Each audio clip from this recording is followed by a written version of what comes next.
예. 조금 잘 쉬셨습니까? 예. 원래 이렇게 강의하는 것도 너무 오랫동안 하면 사실 좋지는 않습니다. 보통 한 15분, 20분 하고 다 끝내줘야 되는데, 저기 2시간 하라고 하셔갖고, 저는 뭐 3시간까지도 이렇게 상관없는데, 어쨌든 학생들 강의하다 보면 한 3시간 달아서 연강하는 경우도 있고요. 하는데, 뭐 어쨌든 조금이라도 도움이 됐으면 하는 바람으로, 또 다시 좀 시작하도록 하겠습니다. 아까 술 이야기를 말씀을 많이 드렸는데, 술이 그러면 과연 뭐, 이렇게 음주가, 암이라든지 이런 부분은 뭐 다 관련돼 있는 거고요. 여성 같은 경우가 이제 유방암도 많이 여기 관련돼 있는 걸로 돼 있습니다. 그래서, 상부암, 위장암은 뭐, 위가 자꾸 자극이 되기 때문에 이렇게 돼 있고요. 어차피 이제 술이 들어가면, 술이든 어떤 음식이든 우리 몸에서 해독이 돼야 됩니다. 해독이 되려 그러면, 뭐, 간에서, 우리 몸에서 해독하는 기관이 딱 2군데가 있는데, 위하고, 간하고 신장입니다. 신장에서 소변으로 배출물을 다 빼내는 이런 부분이 되는 거고요.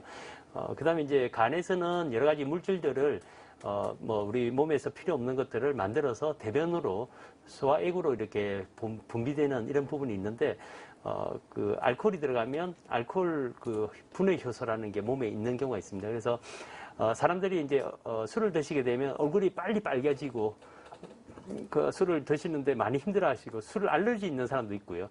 그 다음에 우리 몸에 술을 해독하는 그 효소가 없는 사람도 있습니다. 그런 분들은 술을 드시게 되면 거의 기절합니다. 기절하셔갖고 생명의 위험성도 있는 경우가 있어서 술을 전혀 못 드시는 분도 종종 있습니다. 근데 그러지 않고는 일반적으로 해독은 되는데 그 효소가 많고 적음에 따라서 얼굴이 뭐 벌개지고 잘 못 드시는 분, 이런 분들이 종종 있다라고 생각하시면 좋을 것 같습니다. 그 다음에 이제 그 운동요법이 제일 좋은 걸로 생각됩니다. 주 5회 정도, 하루에 30분 이상 땀이 날 정도로 걷거나 운동하기. 그래서 이제 신체 활동량하고 암하고 어떤 관계가 있을까라고 해서 이렇게 보다 보니까, 대장암하고, 유방암, 전립선암, 자궁 내막암, 폐암 등이 이제 이런 그 암하고 운동하고 관련돼 있는데, 이 땀이 날 정도 같으면 조금 빠르게 걷는 정도가 돼야 될 겁니다. 30분 이상 걷는다든지 운동을 하거나 이러면 참 좋은데, 뭐 지금 무릎이라든지 이런 부분이 안 좋으신 분들은 사실 이제 수영 같은 거를 조금 하시면 좋습니다. 아니면 수영장에서 걸어 다니는 이런 부분들을 하시면 좋고요.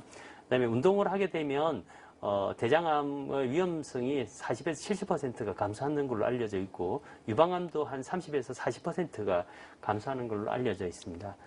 그 다음에 이제 자신의 체격에 맞는 건강한 체중을 유지하는데, 이게 연세가 많으신 분들은 건강을 위해서 이렇게 체중을 빼는 거가 오히려 더 해가 될 수도 있습니다. 그래서 지금 현재 상태를 계속 유지하는, 그러니까 당뇨라든지 이런 것만 뭐 없다 그러면 지금 현재 상태로 유지하는 것들이 굉장히 좋고요. 이제 젊으신 분들 같으면 비만이 이제 나중에 암이라든지 이런 거 관련이 돼 있기 때문에, 특히 이제 대장암, 유방암이라든지 이런 부분에 문제가 되기 때문에 이런 것들을 살을 빼기 위해서 운동을 많이 해야 되고요. 그리고 약 한 51% 정도가 새로 진단을 받는 이런 경우도 있습니다. 남성의 경우에도 대장암이 11%, 신장암이 3%, 그러니까 체격에 맞는 그런 몸무게를 유지한다는 게 굉장히 어렵습니다. 특히 이제 음식을 잘 좋아하는 분들, 뭐 먹을 거 많잖아요. 옛날에는 먹을 게 없어서 가도 저 어렸을 때만 해도 간식이라고는 있는 게 거의 없었습니다. 저희 초등학교 때 아마 간식 먹어본 게 뽀빠이 정도. 뽀빠이 혹시 아시나요? 라면땅. 이 정도 말고는 사탕, 콩알 사탕이라고 대사탕 안에서 입에 넣는 이 정도 말고는 뭐 뻥튀기 정도, 요거 말고는 거의 없어서 그렇게 뭐 있는 건 없었는데, 지금은 워낙 다양한 음식들이 있고 과자 이런 것들이 스낵 많은 뭐 짜기도 하고 달기도 하고 많은 그런 것들이 나오기 때문에 음식을 자꾸 먹다 보면 이게 체계에 맞는 거 체중 조절하는 게 굉장히 어렵지 않나라는 생각을 합니다. 그리고 이제 그 비형 간염 예방 접종에 따라서 비형 간염 이렇게 간염 예방 접종, 그리고 자궁 경부암 예방 접종 맞는 것들이 굉장히 중요하다라고 생각합니다. 비형 간염은 아까 말씀드린 것처럼 복균자 분들은 어쩔 수가 없습니다. 태어날 때 그때 당시에 예방 접종이라든지 이런 것들이 처치가 안 돼 있기 때문에 비형 간염이 본인이 알고 있으면 사실 직장 동료라든지 이런 분들이 술을 못 마시겠다 그러면 억지로 먹이면, 이전에는 막 억지로 먹이는 분위기였지만 지금은 뭐 직장에서 그런 일은 거의 없다라고 생각됩니다. 그래서 이런 예방접종을 할 수 있는 거고요. 그 다음에 이제 자궁경부암하고 유두종 바이러스하고 이런 한 그 99%가 이게 감염이 돼 있는 이런 경우들이 많습니다. 지금은 이전에 자궁경부암이 굉장히 많았는데 지금은 이제 서서히 줄어들고 있고 유방암은 오히려 더 증가되는 이런 추세라고 되어 있고요. 그래서 아까 말씀드린 것처럼 2016년도 6월부터 만 12세 국가 필수 예방접종이 무료로 이렇게 되어 있기 때문에 이 가다실이라 그래서 이것도 비형 간염 예방접종 맞는 거하고 똑같습니다. 첫 번째 맞고 나서 한 달 있다가 맞고 6개월 있다가 맞고 하면 3번을 맞아야 됩니다. 그래서 이게 만약에 대학생들, 지금 대학교 한 2학년부터는 이 보험 적용이 이게 무료가 아니기 때문에 이거는 맞춰주는 게 예방을 위해서는 좀 더 낫지 않나라는 생각을 하고 있습니다. 그 다음에 이제 결국은 이제 이런 그 유두종 바이러스하고 관련돼 있는 게 결국은 이제 성매개 감염병이라 그래서 이런 성생활 이런 부분하고도 많이 관련돼 있기 때문에 안전하게 이렇게 성생활을 할 수 있는 이런 부분이 있어야 된다라고 보통 생각을 하고 있습니다. 그 다음에 이제 발암물질이라 그래서 노출이 되지 않게 작업장에서 안전 보건수칙 지키는 것들이 굉장히 중요하고요. 여기에 이제 폐암이라든지 악성 중피종, 백혈병, 방광암, 방광암은 이제 유기용매라 그래서 벤젠이라든지 이런 부분들이 문제가 되는 이런 부분들이 있습니다. 그래서 이전에 엔진 오일 갈 때 되면 더우니까 그냥 본인들이 그냥 장갑도 안 끼고 막 이렇게 하는데 지금은 그러진 않습니다. 이전에는 더우니까 그렇고요. 이전에 제초제도 발암물질이 있었습니다. 그래서 베트남전 갔다 오신 제초제 때문에 여러 가지 이제 고엽제라 그러잖아요. 고엽제 때문에 암이 생겨서 이렇게 고생하시는 경우가 있었는데 이전에 제가 베트남에서 갔다 오신 분들한테 여쭤보니까 미군들은 이렇게 제초제 뿌린다, 고엽제 뿌린다라고 하면 다 이제 방카라든지 다 숨었든지 아니 밖에서 활동을 한다든지 하면 판초를 입어서 자기를 보호를 했는데 우리나라 군인들은 어떻게 했냐니까 위에서 찬물을 뿌려준다고 생각해서 그냥 그렇게 막 손을 들고 다 맞았다라고 이야기를 합니다. 너무 더우니까 위에서 시원한 거 뿌려준다고 생각해서 그러니까 그게 노출이 다 되다 보니까 이런 고엽제로 인해서 암이 이런 생기는 경우들이 종종 있었다라고 이야기를 들었습니다. 그리고 이제 벤젠은 백혈병, 그 다음에 이제 화학공장이라든지 이런 부분이 있고, 이전에 삼성전자의 반도체 공장에서 백혈병이 많이 생겼다라고 하는 것들이 그 안에 쓰는 용매, 유기용매라든지 이런 것들이 굉장히 발암 물질들이 굉장히 많이 있습니다. 그러다 보니까 이런 문제가 있어서 백혈병이라든지 이런 문제가 있을 수도 있고요. 그 다음에 유리규산이라든지 이런 것들이 폐암, 주물공장 이런 데서 성면이라든지 이런 부분들이 같이 문제가 된다라고 생각합니다. 그 다음에 이제 이게 안 되면 이제 암 조기 검진 지침에 따라서 검진 빠짐없이 받는 걸로 돼 있고요. 그래서 위암에는 검진으로 인해 사망률이 한 32% 감소했고요. 대장암은 매년 검진을 하게 되면 사망률이 33% 감소하게 돼 있습니다. 그리고 간암은 37%고요. 유방암은 35% 감소하는 이런 부분이 있기 때문에 이런 것들을 여기에 혹시 이제 주위에 국간검진, 나이에 맞는 이런 부분이 있으면 충분하게 검진을 통해서 예방할 수 있다라고 생각하시면 좋을 것 같습니다.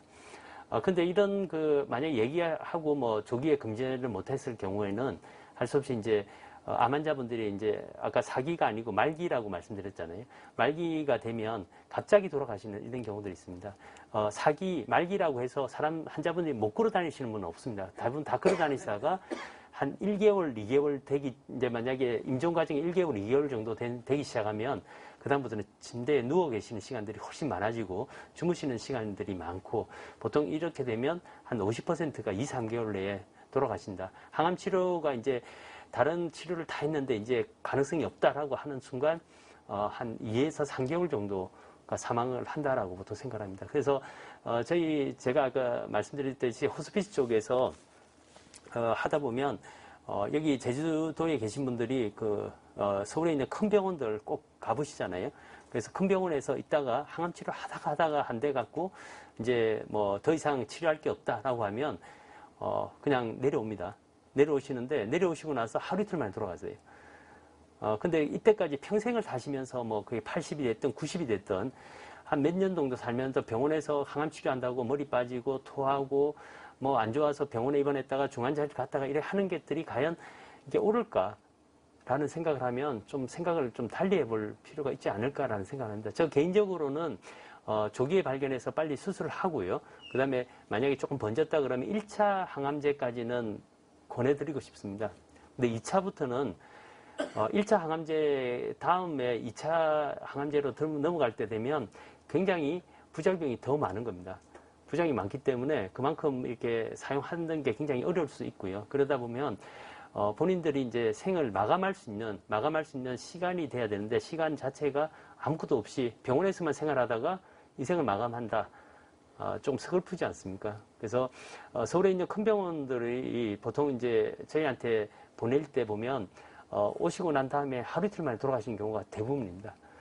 근데 집에도 사실 못 가보고 병원에 있다가 오셔갖고 제주대학병원에 호스피스 병동에 있다가 그냥 돌아가시는 이런 경우들이 너무 많기 때문에 사실은 오셔갖고 집에도 한번 그래도 몇 년 동안 10년, 20년을 4, 50년 사신 분도 있겠지만 그 집에 또 한번 가서 가족분들도 같이 하고 이제 마무리할 수 있는 시간을 좀 드리는 게 굉장히 좋지 않을까라는 생각을 하고 있습니다. 그래서 말기암 환자분들은 생존 고순이 갑자기 뭐 병원 가실 때는 말짱하게 비행기 타고 다 가셨는데 올 때 되면 그냥 누워서 여기서 이제 서울에서 내려오실 때 만약에 암 환자분들이 못 걸어 다니시고 호흡이 좀 안 좋다 그러면 침대로 이렇게 옵니다. 침대로 오면 6개의 혹시 보셨는지 모르겠지만 이게 조그만 비행기들은 안 되고요.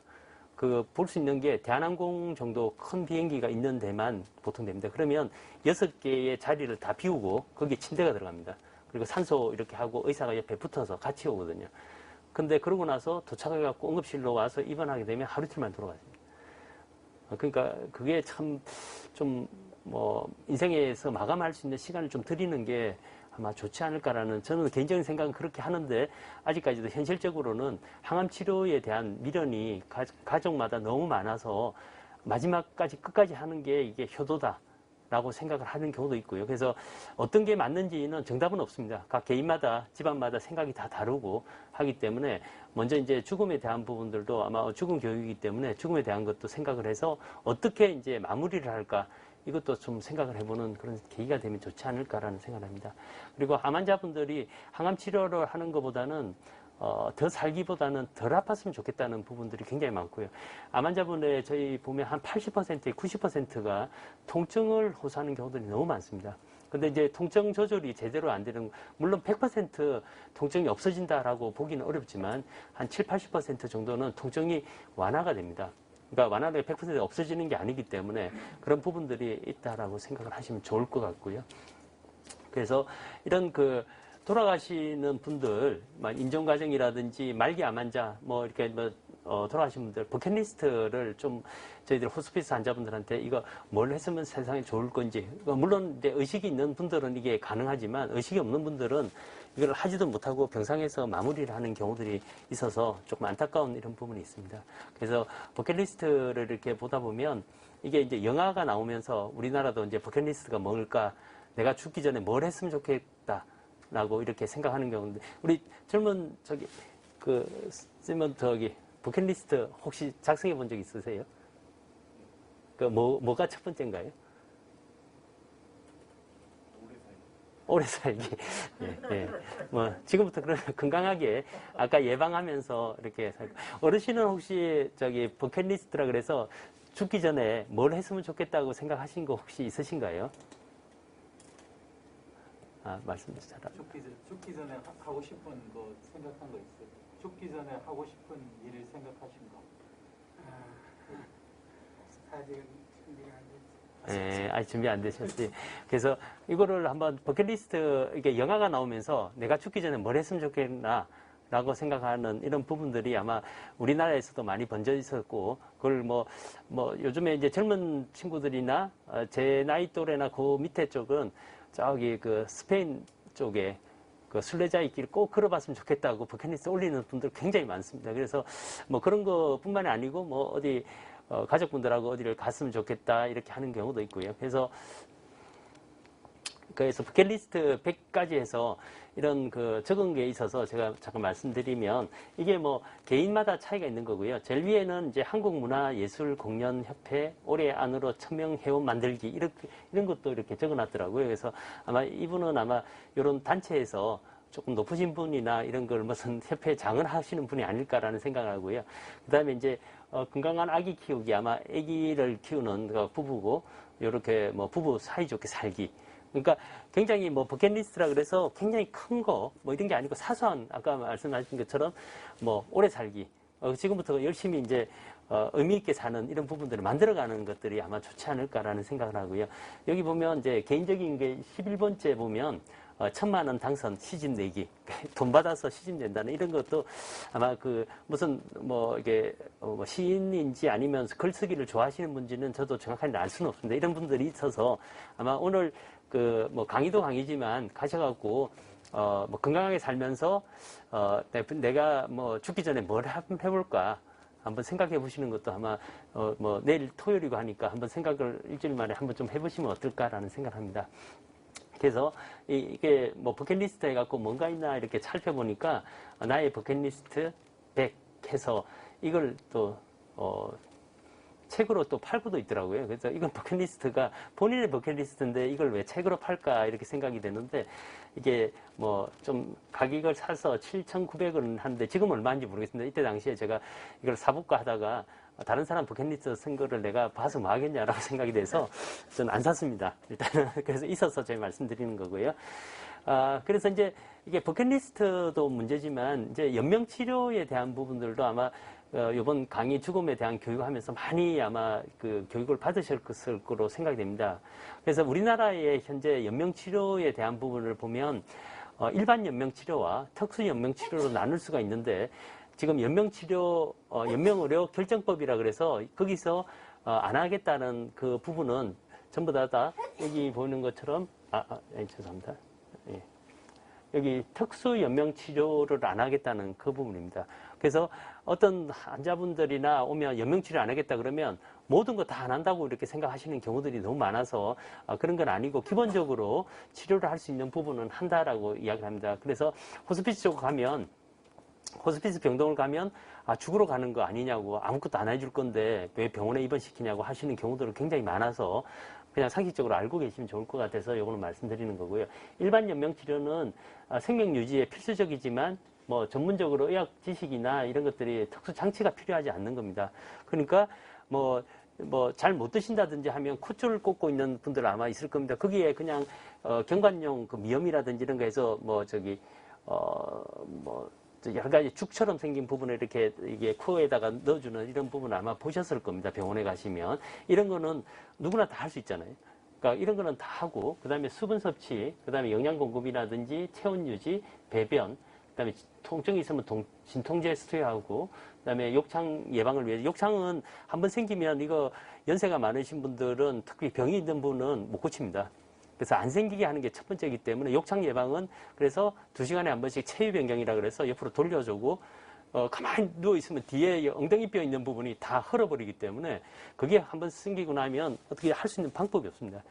그렇다고 젊은 사람들 같으면 수술하면 되지만 피부 이식이라든지 연세가 많으시고 돌아가시기 임종 과정에 있는 분들은 한번 생기면 할 수 있는 방법이 없기 때문에 예방하는 게 첫 번째다라고 생각하시면 됩니다. 그러면 항생제는 또 안 쓰냐? 항생제 다 씁니다. 근데 고단위 항생제라 그래서 뭐 여러 가지 뭐 항생제가 제일 마지막에 쓴 건 뭐 이렇게 굉장히 방코마이신이라는 그런 약들인데 그런 약을 쓰는 건 아니고 일반적인 항생제는 다 쓰고 있고요. 여기서 이제 말씀드린 거는 이제 특수 연명 치료라고 하면 의학적 지식이라든지 뭐 의료기술 이런 것들이 표현한 거고요. 여기에 이제 보면 심폐소생술은 아마 여기 계신 분들도 아마 그 개인적으로 배우신 분도 있을 거고 소방청이나 이런 데 보면 민간인들을 위해서 이런 그 심폐소생술 강의라든지 이런 것들이 있을 수 있을 겁니다. 그래서 그런 부분도 있지만 인공호흡기 이건 인공호흡기는 저희들 의사지만 잘 이게 못합니다. 이게 조작하는 거를 인공호흡기는 호흡 기관 삽입까지는 하는데 그 뭐 세팅하는 거는 기계를 좀 다룰 수 있어야 되기 때문에 그걸 못하는 경우도 많고요. 그래서 그걸 안 하고 혈액투석 그 다음에 이제 수혈이라든지 장기 이식, 항암 치료, 고단위 항생제라는 게 이제 맨 마지막에 쓸 수 있는 그런 항생제 이야기하는 거고요. 그 다음에 이제 심폐소생술에는 이게 심장 마사지 하는 거, 아마 그 방송 같은 데 보면 뭐 심장 마사지에서 막 이게 심폐소생술 한다고 의사들이 뭐 하거나 아니면 일반인들이 급하게 되면 막 그렇게 마사지 하는 것들 아마 보셨을 겁니다. 그래서 강심제나 승합제, 인공호흡기 이런 것들이 다 포함이 되는데 첫 번째 연명의료 결정법을 만들 때는 심폐소생술, 심장 마사지, 이렇게, 심폐소생술 요거 한자가 딱 들어갔습니다. 들어갔더니만 법적으로 이해하는 사람들은 그러면 저기 승합제나 강심제는 써야 된다라고 법으로 이렇게 해석을 하는 거예요. 그래서 일반적으로 의료 현장에서 이야기하는 거는 이거는 안 한다는 건 다 안 하는 걸로 알고 있는데 법적으로는 무조건 해야 된다 그래서 이게 이제 법이 나중에 이제 좀 개정이 좀 됐습니다. 그래서 이제 이게 이제 사전연명으로 의향서라 그래서 아까 버킷리스트 말씀을 드렸지만 여기 아마 운전면허증 받으실 때 내가 뭐 교통사고 났다든지 했을 때 장기 이식을 할 때 심장 뭐 제거할지 아니면 눈 뭐 이렇게 장기 이식을 할 건지 뭐 이게 찬성 반대 동의합니까 안 합니까 해서 체크하시는 거하고 똑같습니다. 사전연명으로 의향서라는 거는 이게 연명 의료가 중단 아니면 호스피스에 대해서 당사자가 직접 환자 의사를 갖고 환자가 직접 작성을 하는 겁니다. 근데 뭐 상담을 할 수 있는 데가 가서 하긴 합니다. 하는데 이 사전 연명으로 의향서를 적어 놓으시면 이게 이제 본인의 의사, 환자 결정권이 제일 중요하기 때문에 이 부분에서 유지를 하는 거고요. 연명의료 계획서는 환자분이 이제 말기 환자가 됐다라고 판단이 될 게 임종 과정으로 가는, 그러니까 지금 현재까지 의료 환경으로 의료 기술로는 도저히 살릴 수 없는 상태가 됐다라고 의사가 판단을 하면 환자들이랑 상의를 해서 직접 담당 의사가 작성하고 환자분이 서명만 하면 됩니다. 그래서 요거는 사전연명 의료용서 같으면 정상적인 승인이 나는 이런 상황에서는 또 뭐 이런 거 안 하겠다라고 하면 상담실에 가서 상담을 하고 본인이 다 기재를 해야 돼요.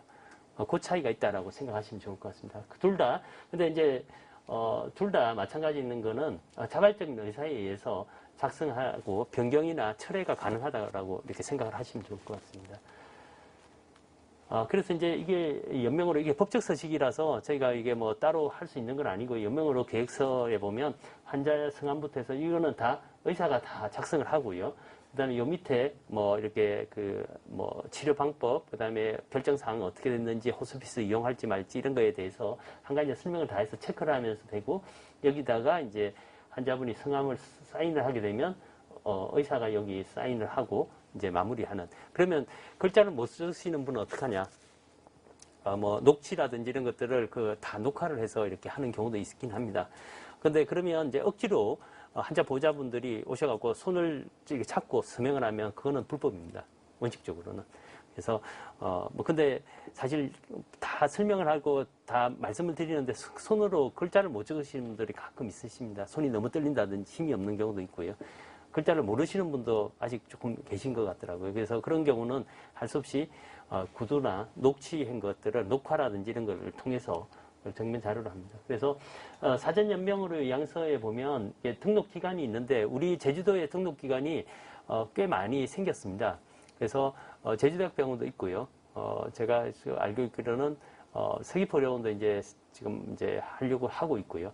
그 다음에 의료보험공단, 국민건강보험공단, 제주지사, 그 다음에 저기 서귀포지사에서도 할 수 있고요. 한라병원 이렇게 다 하고 있습니다. 그래서 이게 등록 기간에는 법적으로 사람이 있어야 되고 공간이 있어야 되고 그거를 이제 처리할 수 있는 행정적인 절차가 될 수 있는 데만 이걸 해놨기 때문에 모든 데서 다 할 수는 없고요. 그래서 웰다잉 거기서 하려고 신청을 했다가 여러 가지 이제 문제가 있다는 게 다른 거는 문제가 보라는 기관에서 법으로 정해놓은 그걸 다 맞추지를 못하다 보니까 할 수가 없고 그러다 보니까 문제는 일반적인 분들이 병원 가고 저기 찾아가서 이걸 만든다는 게 굉장히 어렵지 않습니까? 그래서 교육을 받으면서 서명을 하고 이렇게 하면 참 좋은데 그러지 못하던 경우 때문에 지금은 하여튼 100만이 훨씬 넘었다라고는 돼 있긴 합니다. 근데 그거는 이제 뭐 등록 기간에 문제가 좀 있지 않을까라는 생각을 하고 있고요. 그래서 19세 이상 승인해서 연명으로 중단이나 호스피스 쪽이나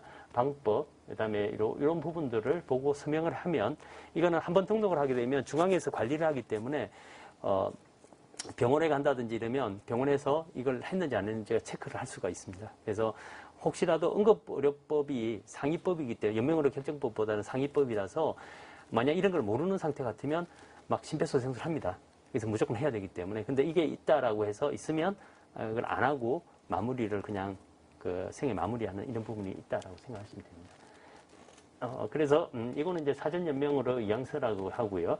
그다음 작성자는 본인이 다 환자분이 다 그러니까 승인이죠. 건강한 사람 그리고 뭐 병이 있더라도 이걸 안 하겠다고 하는 분들이 다 적고 여기다 체크를 쭉 하고 서명하고 하면 여기 밑에 이제 상담자가 상담하신 분이 이것도 교육을 받아야 됩니다. 교육 받고 나서 이걸 상담한 사람이 있는데 보통 이게 상담을 하고 서명까지 하려고 그러면 한 30분 이상 걸린다고 보통 생각합니다. 그래서 시간이 좀 걸리고 해서 이게 또 귀찮아서 또 안 하시는 분도 있습니다.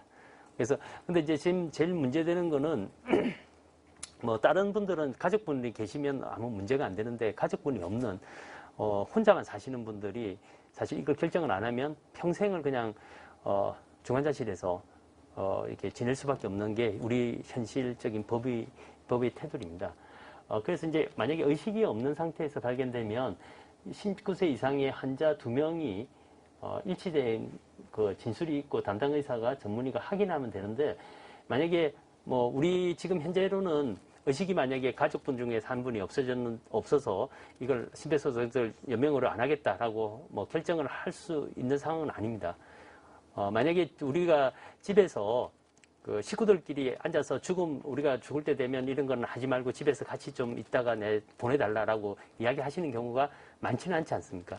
밥 먹다가 그런 이야기하면 막 기분 나쁘게 그런 소리 하지 말라고 막 이렇게 해서 하는 경우가 많은데 이런 거를 이야기를 이제는 해야 될 시기가 되지 않았나라는 생각을 합니다. 그래서 가족분들끼리 내가 만약에 혹시 죽을 때 뭐 수목장을 해달라 아니면 바다에 뿌려달라 이런 것부터 해서 그다음 연명치료 어떻게 뭐 이런 거 할지 말지도 아마 결정을 해야 되는데 이게 만약에 전혀 없다라고 하면 전 가족이 다 서명을 해야 됩니다. 서명을 하려고 그러면 전 가족이 서명하려고 그러면 어떻게 해야 되나?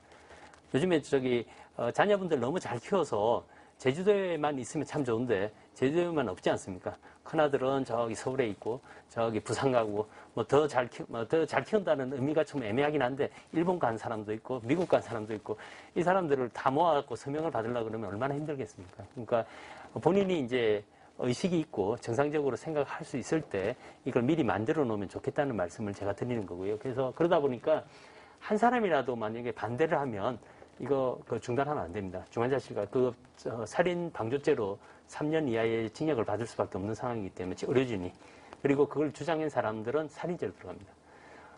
이전에 보람의 병원 사건이 그렇게 해서 문제가 된 사건이거든요. 그래서 이런 부분이 있다라고 생각하시면 되고요. 그래서 연명의료는 이게 말기 환자들이라 그래서 이게 4가지 질환이 있습니다. 암, 에이즈, 그다음 만성 간경화증, 그다음 만성 폐쇄성 호흡기 질환. 요거 4가지는 이제 들어가 있는 상태고요. 만약에 이제 이거 말고 다른 병을 그럼 어떻게 할까? 연세가 많으신 분들이 요양원이라든지 요양병원에서 돌아가시는 것 중에 대부분이 요로 감염하고 그다음에 폐렴입니다. 폐렴과 요로 감염을 통해서 폐혈증이 빠져서 돌아가시는 경우들이 제일 많은데 이런 것들도 만약에 이게 거의 돌아가실 것 같다라고 판단이 되면 인종과정으로 넘어갔다고 담당 의사가 판단하는 경우에 이런 것들을 중단할 수도 있습니다. 근데 대신 환자 보호자나 환자분들이 그걸 받아들일 수 있어야 이게 중단할 수 있는 이런 상황이라 생각하시면 됩니다. 그래서 뭐 연명의료라 그래서 중단은 명시적 의사라 그래서 요게 이제 요걸 미리 작성해 놓으면 의사가 확인만 하면 되거든요, 본인한테. 그러면 이제 되게 간단하지만 이제 의식이 없는 상태에서는 뭐 표현이 안 된다라고 하면 전원 합의가 돼야 됩니다. 제 환자 중에서도 한 분이 참 안타깝게 뭐 물론 돌아가시는 분들이 다 안타까운 사정이 다 있긴 한데 의식이 거의 없는 상태에서 사형제가 있었는데 사형제는 그러니까 거의 92세 된 환자인데 항생제를 쓰는데 거의 돌아가실 것 같아요. 그래서 연명의료 치료를 어떻게 할 건지 했더니만 한 분만 거부를 하는 거예요.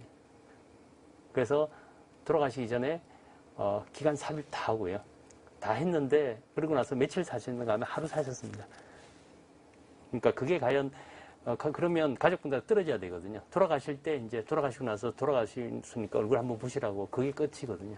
그게 과연 그렇게 하는 게 의미가 있을까라는 생각인데 한 사람이 우기기 시작하면 어떻게 할 수 있는 방법은 없습니다. 그래서 미리 환자분이 의식이 있을 때 이걸 미리 정하지 않으면 어쩔 수 없이 그런 그 가족분들이 개인마다 생각이 다릅니다. 근데 본인한테 물어보면 본인은 이런 상황에서 이거 중환자실 가고 다 하겠냐고 물어보면 다 안 한다 그럽니다. 근데 그러면 부모님은 해야 됩니다. 그건 불효입니다. 라고 이렇게 생각하는 경우들이 되게 많아서 그런 분이 조금 안타깝게 생긴 경우가 있고요. 그러면 이제 질환별로 어떻게 이제 그 진단 기준을 요약을 해서 말기라고 생각할까? 여기 보면 굉장히 애매합니다. 여기 보면 제일 마지막에 보면 호전이 보이지 않는 간신 증후군. 이게 전부 다 의사가 판단할 수밖에 없는 이런 상황이라서 듣고 그다음 결정해야 되니까 본인이 미리 뭐 준비를 했으면 아무 문제가 안 되는 것 같고요. 그래서 이제 이런 것들도 생각하면서 그래도 뭐가 좀 도움이 될 만한 게 또 뭐 있을까? 아까 이야기한 그 버킷리스트 작성도 한번 해보시고 유언장을 한번 적용해보면 좋을 것 같고요. 그리고 이제는 뭐 죽음, 삶, 뭐 제가 뭐 어떻게 마무리할까 했는데 아까 그 말씀드린 것 중에서 채소, 과일 이런 것들이 그러니까 건강하실 때 걸어 다니시면서 오래도 사시고 평생 뭐 저희가 건강 그 나이라 그래서 나이는 62.5세밖에 안 됩니다. 아까 평균 나이가 80세까지 올라갔다고는 하지만 나머지 그러면 기간은 뭐하느냐? 병원에 계신 거예요. 과연 그게 건강할까라고 생각한다 그러면 다이어트가 제일 중요합니다. 그러니까 이빨이 틀리든 어쨌든 요즘에 임플란트 많이 하는 것처럼 씹어서 이렇게 삼킬 수 있으면 그게 굉장히 건강한 것 중에 하나라고 생각합니다. 그래서 잘 드시고 그러니까 건강하려 그러면 잘 먹고 잘 써야 됩니다. 이제 여성분들 같은 변비가 있으면 얼굴에 막 피부도 안 좋고 하는 것처럼 들어간 만큼 나오질 않으면 차여 있으면 다 문제입니다. 소변도 그렇고 대변도 그렇고 들어간 만큼 나와야 되고 이게 잘 해야 되는데 그만큼 이제 균형 잡힌 음식을 드셔야 되는데 어떤 게 더 좋다 해서 그것만 드시는 건 안 좋다는 겁니다. 항상 골고루 잘 드시고 음식을 가리지 않고 드셔야 되고요. 적당한 양에 너무 과하지도 않고 부족하고 한 번에 많이 먹고 막 며칠 굶고 막 이렇게 하면 그것도 오히려 더 안 좋다고 생각하고요. 다양한 음식에 이제 구성된 식사를 해야 되는데 일일에 30가지 이상 음식을 먹으려고 그러면 참 어렵습니다. 자전거 이런 식사 관리라든지 이런 부분이 있는데 요거는 아마 사진 같은데 인터넷 같은데 보면 다 있을 거고요. 그다음에 곡류는 매일 2, 3회 정도 이렇게 드시는 걸로 돼 있고 고기, 생선, 달걀 이런 거 통도 매일 3, 4회 정도 그러니까 조금씩 드시라는 겁니다. 그리고 여기 보면 우유라든지 이런 거는 매일 한 잔 정도, 한두 잔 정도. 그러니까 아침에 일어나서 작은 거, 큰 거 못 드시잖아요. 큰 거 이만한 거 하루에 못 드시니까 하나 정도를 하루에 하나 정도 드신다고 생각하시면 좋을 것 같고요. 그리고 이제 과일류는 뭐 이게 하루에 하나 내지 2개 매일 드시면 좋겠다 이렇게 생각합니다. 우리 제주도니까 이제 조금 있으면 이제 아직은 이제 귤이 아직 잘 나올 때는 아닌데 조금 있으면 이제 귤 나오기 시작하면 하루에 한두 개 정도 이렇게 매일 드시면 좋지 않나라는 생각을 합니다. 그래서 이제 그 채소 과일을 하루에 5접시 이상 섭취하는 걸로 해서 암이 이제 많이 줄어든다라고 보통 생각을 하고 있고요. 그래서 암 예방을 위해서 채소 과일 얼마나 먹어야 될까? 아까 잘 드시면 좋다라고 이야기하는데 한 400에서 600g 정도라고 생각합니다. 그러면 이게 과연 얼마나 될까? 잘 애매하잖아요. 400, 600g 이게 재놔놓고 하는 경우가 없기 때문에 그렇게 이렇게 해서 야구공이 한 그 100g 정도 된다라고 그러니까 한 컵이 200cc 정도 된다라고 생각하시면 좋을 것 같습니다. 그런데 야구공 크기 정도 그러니까 요것도 이제 그 인터넷에 보시면 다 나와 있을 겁니다. 암 예방 채소 과일 이렇게 하면 여기 보시면 여기 야구공 여기 100g 정도 되니까 이제 400g 정도니까 하루에 400g이니까 한 끼에 요만큼씩 드시면 되잖아요.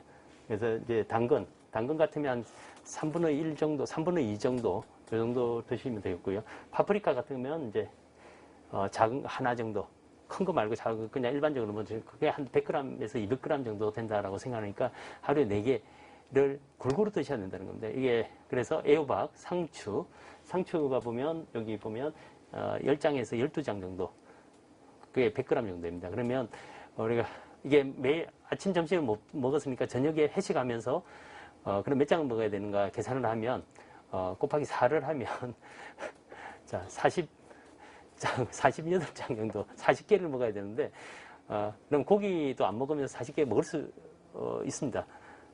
저는 채소를 좋아해서 막 그렇게 먹다 보면 많이 먹는 상황인데, 이런 것들을 아마 생각을 하셔갖고, 뭐 딸기 같은 거는 요즘 좀 많이 비싸잖아요. 비싸서 좀 먹기가 그렇긴 한데요.